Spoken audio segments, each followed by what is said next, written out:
వృశ్చిక రాశి వారికి ఈ వారంలో 3 గ్రహాలు మాత్రమే అనుకూలంగా ఉన్నాయి. అయినప్పటికీ మంచి ఫలితాలను లాభాలను అందుకుంటారు. లాభములు కుజుడు సంచరించడం వల్ల గట్టి పోటీని ఎదుర్కొని విజయం సాధిస్తారు.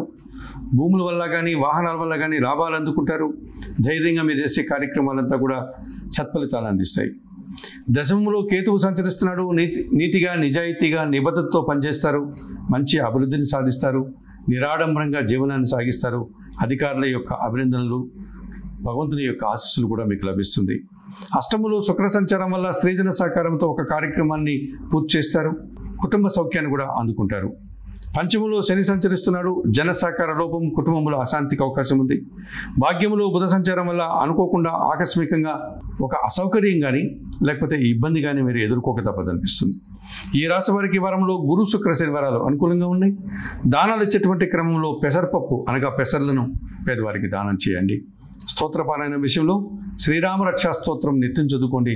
ఆలయ సందర్శన కార్యక్రమంలో భాగంగా వృశ్చిక రాశి వారు సీతారామచంద్రమూర్తి ఆలయానికి వెళ్ళి స్వామివారిని అమ్మవారిని దర్శించి నమస్కరించుకోవడం వల్ల మరింతగా మంచి ఫలితాలను అందుకోగలుగుతారు.